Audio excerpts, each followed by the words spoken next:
और रूस यूक्रेन जंग का 56वां दिन है। आज भी रूसी सेना यूक्रेन पर हमला कर रही है और आज भी रूस को यूक्रेन से जबरदस्त टक्कर भी मिल रही है। इस वक्त यूक्रेन में, यूरोप में, अमेरिका में जबरदस्त न्यूक्लियर पैनिक है। परमाणु हमले से बचने की रिहर्सल हो रही है, बंकर बनाए जा रहे हैं और जब से पुतिन ने नए सबसे बड़े ऑपरेशन का ऑर्डर दिया है तब से यूक्रेन में वॉर सायरन रुक नहीं रहा है। दुनिया कह रही है पुतिन कुछ बहुत बड़ा करने वाले हैं।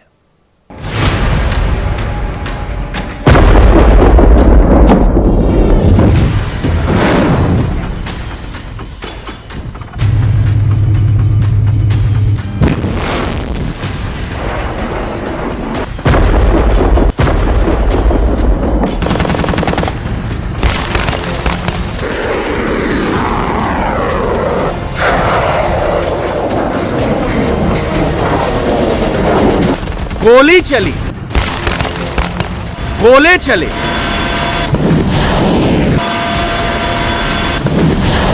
टैंक गरजे,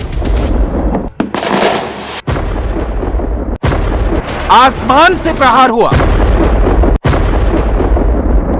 समंदर से आग बरसी,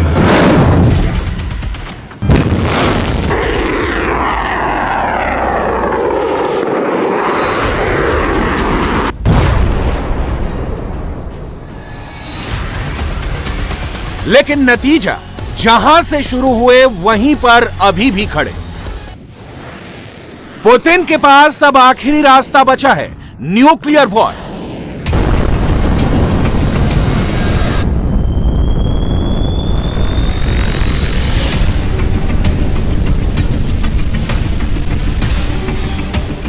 यूक्रेन में बहुत बड़े हमले का काउंटडाउन शुरू हो गया है। कुछ ऐसा होने वाला है जिसकी आहट पूरी दुनिया को लग रही है, लेकिन खुलकर कोई नहीं बोल रहा है। दुनिया भर में एंटी रेडिएशन मेडिसिन की बिक्री बढ़ गई है। यूरोप में एंटी रेडिएशन दवाइयों की ब्लैक मार्केटिंग हो रही है। इन दवाइयों के दाम 10 गुना बढ़ गए हैं। हर कोई ऐसी दवाइयों को इकट्ठा कर रहा है क्योंकि सिर्फ लगता नहीं है बल्कि यकीन है, आज नहीं तो कल रूस परमाणु हमला करेगा, जरूर करेगा। यूक्रेन जितना पुतिन को रोकेगा, पुतिन का गुस्सा उतना बढ़ेगा।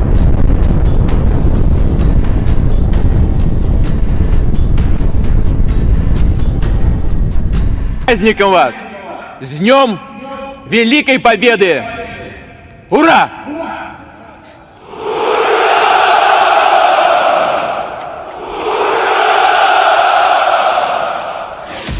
दुनिया डर रही है और डराने वाले व्लादिमीर पुतिन है। यह बात यूक्रेन के राष्ट्रपति जेलेंस्की कबूल भी कर रहे हैं। इस युद्ध में रूसी सेना ने वो किया है जो इतिहास में बतौर सबसे बर्बर और अमानवीय सेना के रूप में दर्ज किया जाएगा। नागरिकों की जानबूझकर हत्या करना, रिहायशी इलाकों को नष्ट करना, नागरिक बुनियादी ढांचे को नष्ट करना और हर उस हथियार का इस्तेमाल करना जिस पर इंटरनेशनल लेवल पर बैन है। ये वो खलनायक हैं जिनकी वजह से पीढ़ियों तक रूस को बुरी नजरों से देखा जाएगा। पुतिन के दिमाग में क्या चलता है, उनका अगला कदम क्या होगा, वो क्या चाहते हैं, ये कोई नहीं समझ पाता, खुद रूस भी नहीं। जब यूक्रेन के आसमान में रूस के बॉम्बर्स नजर आए तो पूरा यूरोप डर गया। इन बॉम्बर्स का दिखाई देना यानी साक्षात मौत का आना। रूस ने इन बॉम्बर्स को खास तौर पर न्यूक्लियर वॉर के लिए तैयार किया है। जेलेंस्की ने कहा है रूस न्यूक्लियर हमला कर सकता है।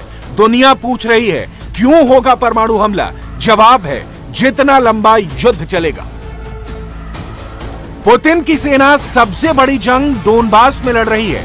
ये जो लाल रंग में एरिया है जिसमें मारियुपोल, लुहानस्क, दोनेत्स्क, खेरसॉन है, क्रीमिया पहले से रूस के कब्जे में है। शुरुआत में ऐसा लगा था पुतिन का प्लान पूरे यूक्रेन पर कब्जा करना है। रूसी सेना कीव तक पहुंच भी गई थी, लेकिन फिर सेना कीव से पीछे हटी और अब डोनबास में रूसी सेना का सबसे बड़ा जमावड़ा है जो परमाणु युद्ध तक पहुंच सकता है। ये कैसे होगा आपको बताएंगे, लेकिन पहले यह जानना जरूरी है यूक्रेन में अभी हो क्या रहा है। यूक्रेन का सच दूर से नहीं समझा जा सकता। यूक्रेन में ऐसा बहुत कुछ है। India TV defence editor Manish Prasad हर उस जगह पर जा रहे हैं जहां पर रूस हमला कर रहा है। रूस ने लवीव में सबसे बड़ा हमला किया। एक के बाद एक 4 मिसाइल दागी गई, जिसमें कई इमारतों को नुकसान हुआ।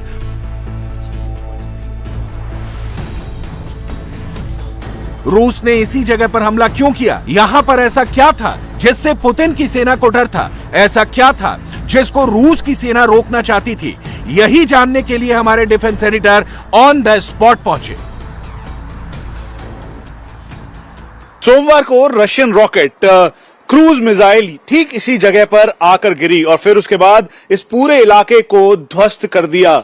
और यहां पर जो मोटर गैराज था, यहां पर करीबन 4 से 5 की संख्या में लोग थे, वो पूरी तरीके से जख्मी हुए। और इस समय अब इस गैराज में कुछ भी बाकी नहीं रहा है। यहां पर एक जो यहां के स्थानीय व्यक्ति थे, उनकी मौत हुई है। और ये लवीव का इलाका है। लवीव पोलैंड के बॉर्डर के बेहद करीब है, लेकिन जैसे ही यहां पर क्रूज मिसाइल गिरी, उसके बाद लोगों को संभलने का मौका नहीं मिला। किसी ने उम्मीद नहीं की थी कि इस जगह पर भी मिसाइल गिर सकती है।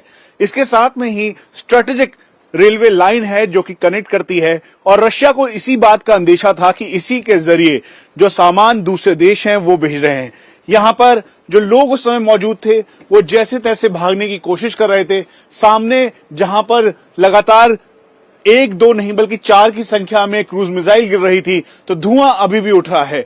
और ये तस्वीर इस समय लवीव की है, जहां पर पूरी तरह से जो आबादी है यहाँ की यूक्रेनियंस, वो काफी ज्यादा परेशान हैं, क्योंकि उनको इस बात की उम्मीद नहीं थी कि रशिया इस तरीके से एस्केलेट करते हुए अब जो लड़ाई का रुख है वो लवीव तक ले आएगा।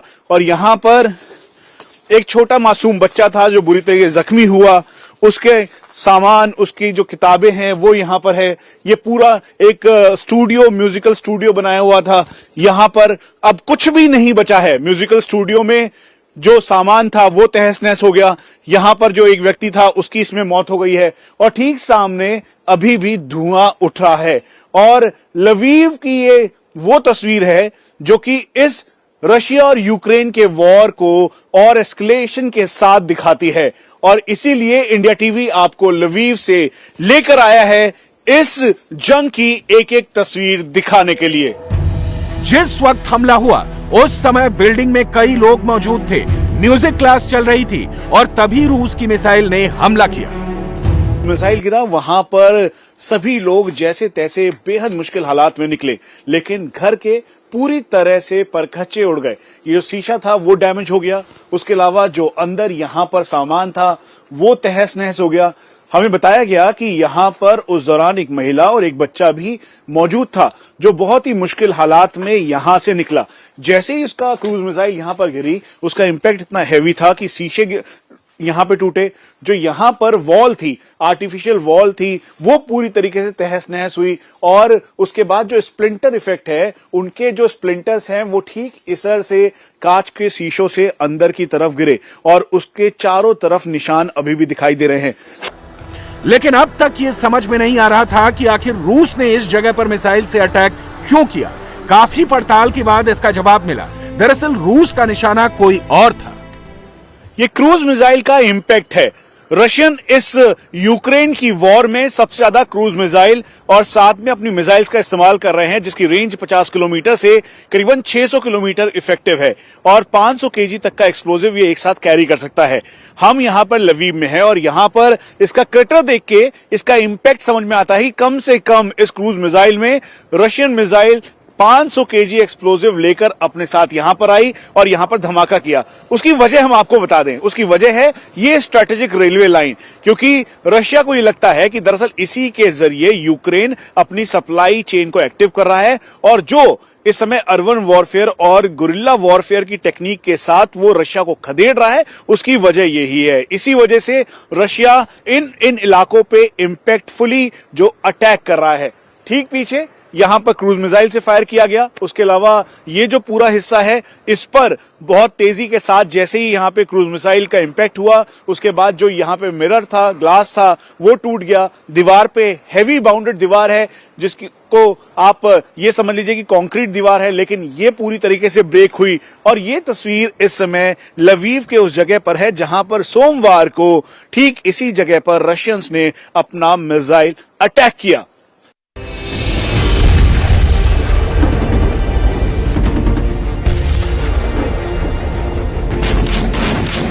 रूस यूक्रेन की सप्लाई लाइन तोड़ना चाहता है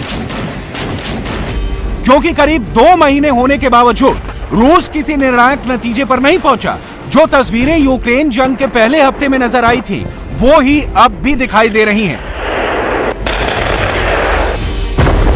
ये यूक्रेन के खेरसॉन की रियल फुटेज है जिसको यूक्रेन का ड्रोन कैप्चर कर रहा है। इसमें जो टैंक नजर आ रहे हैं वो रूस के हैं जो यूक्रेन की आर्टिलरी के निशाने पर हैं। लोकेशन ड्रोन से यूक्रेन डिफेंस सेंटर तक पहुंच चुकी है और इसके बाद जो होगा उसका जरा अंदाजा रूस को नहीं था।